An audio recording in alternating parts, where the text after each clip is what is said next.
A lot of immigrants living in the US are currently working in careers that are totally unrelated to what they did when they were back home in their original countries. In this video, I'll talk about what I used to do in Kenya, the kind of job that I did, how I got the job, including the recruitment process, the interviews, and the amazing opportunity that I had to work with some of the greatest, the biggest names to ever grace the Kenyan Airways. So I hope you'll join me for that. If you're new here, I have linked the first video I ever recorded. It's my introductory video, so I hope you can click on it and so you can get a little background. And if you're a returning subscriber, thank you so much for your support and for coming back. Hello, what's up? My name is Lucy, and on this channel, I'll be talking about my experiences as an immigrant from Kenya to the US, my challenges, working, living, raising my daughter in this amazing country, and much, much more. So I hope you will join me. I hope you'll stay tuned, and I hope you get inspired, motivated, and encouraged to pursue your dreams. Seize all the opportunities that life has to offer, and remember to always trust the process. So welcome once again, and let's grow together. Today I'm talking about how I got my first job, including the recruitment process, the interviews, and how I got to work with amazing people that I used to admire back in the day. In my last video, I talked about how I didn't go to university. I had been accepted to go to Nairobi University for bachelor's in education, but I didn't want to go to Nairobi University. The major that I was accepted for was bachelor's in education, and I didn't feel like that's what I really wanted to focus on. So I talked to my dad about it, and he was like, "What do you want to do?" And I wasn't sure. I wasn't sure at that time what I wanted to do, but I was sure that I didn't want to go to the university at that time. I enrolled in I enrolled in one of those clearing and forwarding colleges in the city. Mnazijua, you know those ones, right?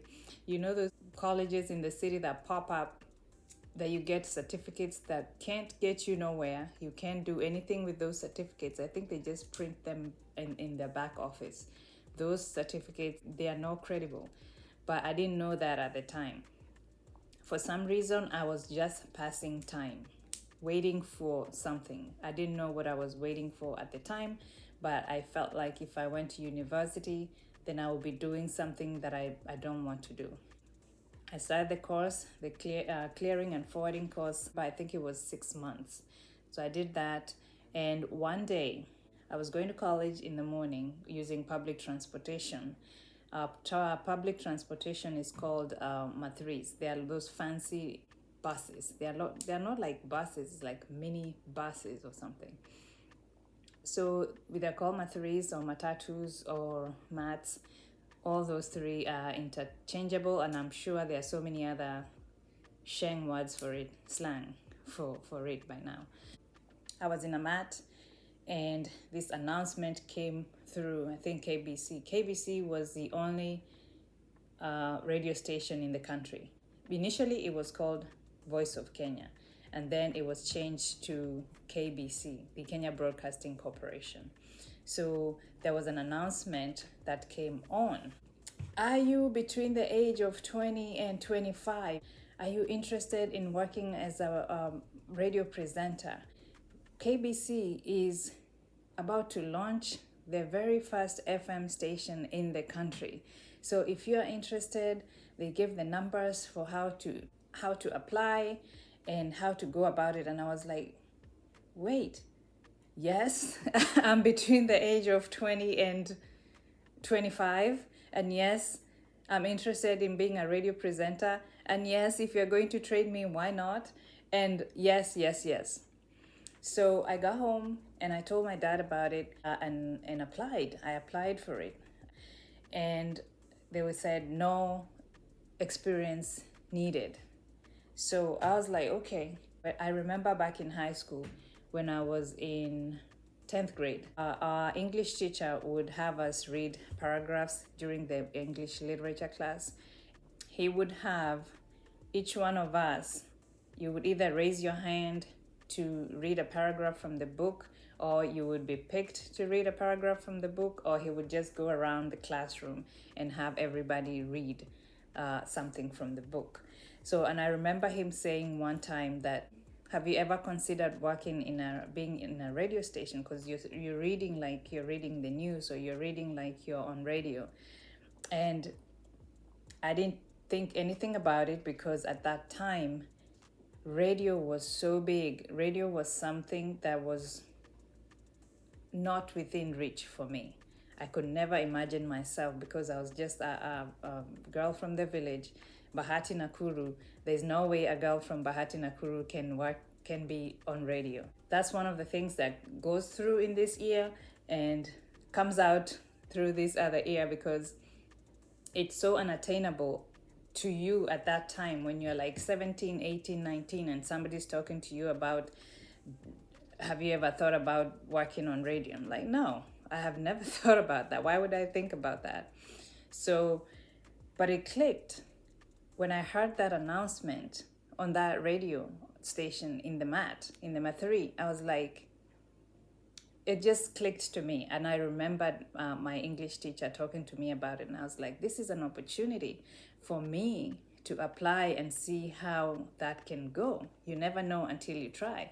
So I applied, and I was like, I don't know anybody here in this city, in Nairobi. I don't know anybody, but I'm just going to apply. So I applied for that position. After the clearing and forwarding course, I finished everything. I got my fake certificates. My dad was like, these certificates are no good. You have to go home. If you're not going to go to the university, then you have to go back home to the village and help your mom with the farming, because these certificates are not credible. You're not even going to get a job with this. So that was a wasted time, but I wouldn't really say it was wasted, because there's also always a reason for everything. I feel like if I had not gone to that clearing and forwarding, maybe I wouldn't have woken up early that morning, or I wouldn't have heard that announcement when I heard it. I wouldn't have made the deadlines that I made, So I don't regret anything. I don't regret that whole process. So I went back home to help my mom with the farming and whatever little businesses she had back home in the village. And then I was doing odd jobs there, just waiting for, I don't know what I was waiting for. It's what they call here a gap year, I would say. I don't know. Maybe I took a gap year, but I didn't even know I was taking a gap year. So one day while I was doing those odd jobs, my dad came to my job and he handed me this letter, and it was from the Kenya Broadcasting Corporation. And when I saw the logo, I was like, there's no way. There is no way that this letter is addressed to me. And as unbelievable as it sounds, it was a letter telling me that I qualified for the first interview to be interviewed for that position that I had applied for. I didn't believe it. There's no way. There's no way. And to see my dad bring me that, to see how, the hope that he had for me, because he was like, now what are you going to do? You're not going to go to university. What's going to happen? How you're a smart girl in school. You don't want to go to university. What's going to happen to you? He was worried about that. But for him to bring me that letter from KBC gave me hope that maybe everything is going to be okay. So there was a deadline for the initial interview. So I had to leave the village, go back to Nairobi to stay with my dad so that I can make those interviews, because the first one was going to be held in Kasarani at the Kasarani Stadium. The first interview, I remember, there were so many people. There were so many people in there, like you could see the line. You could barely see the end of the line. So many people. So many people came for the initial interview. During that first interview is just making sure that everybody had the documents. So a lot of people were cut. Yeah, so that was like half the people were cut. I think it was over 15,000, if it wasn't like almost 20,000 people applied. So it was a long day. It was a long day. So they were looking at our high school papers, documents, to make sure that you have everything that you need to move on to the next interview. So the next phase of the interview was where you now sit in front of a panel and you're given something to read. So they want to see your fluency, they want to see how you project your voice. They are looking for your presence, they're looking for your composure, your poise. They're looking for that. But at that time, we didn't know what they're looking for. We're like 20, 21. Some of us have never had a job before. This was going to be our very first job. So we don't know at that time. We didn't know what they were looking for so bad. You're given a script and you're asked to read it and make sure that you're also looking up and to assume that you're reading the news. So we did that.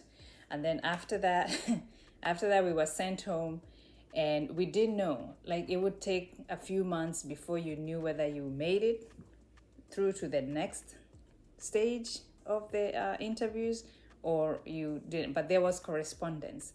They would send you letters to let you know whether you succeeded or you're progressing to the next stage. The final group that made it through, I think it was 17 of us.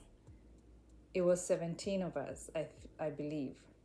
And that's when we went to the Kenya Broadcasting Corporation. We met some of the presenters there, Elizabeth Omolo and others. And they were the ones that were doing the final interviews. And that was nerve-wracking. That was nerve-wracking because here you are meeting these legends. And you just finished high school a few years ago. This is your very first job. You've never had a job interview before. You really don't know what to expect, but you're hoping that you have enough confidence and you have enough composure and you have what it takes. Because number one, you don't even know what they're looking for, but you're hoping that you have what they're looking for. So after that, we did those interviews. We read, they did the final interviews, and it was 17 of us that remained. So that was an experience that I will never forget. I will never forget that. That was my biggest interview process, my biggest job recruitment. That was my biggest achievement at that time. So I was so proud of myself. My dad was so proud of me. So they gave us a day when we can start coming for training, because we were supposed to be trained on the job. Phil Matthews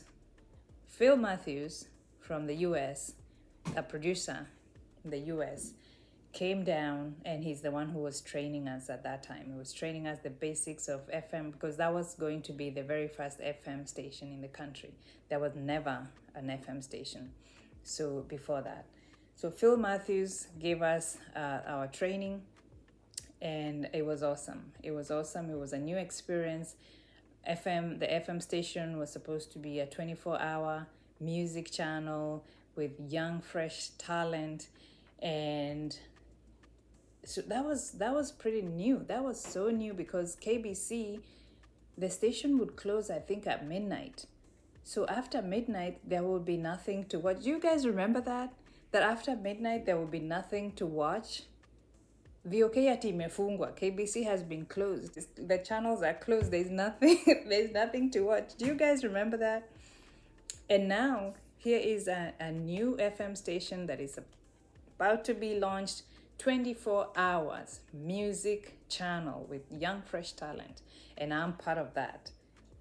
it was surreal to me, and it still is. Like, when I think about the things that have happened to me, I don't believe that happened to me. We finished the training, and we started like on the job. It was on the job training. We made a lot of mistakes when we started, obviously, but that didn't matter because this had never happened before. This was a new experience, so people are just happy to have a 24-hour music channel in FM and not analog. We were taught about programming, about mixing the music, about talking over the music, and stuff like that. Just production, and that was new. That was Everything was new to us. I don't think there's anybody in there who had done anything to do with radio before. Everybody, it was just fresh talent. So that was amazing. We started the FM station. Initially, it was supposed to be 101.9 Capital FM, but I think there was an issue with another company had already acquired that name.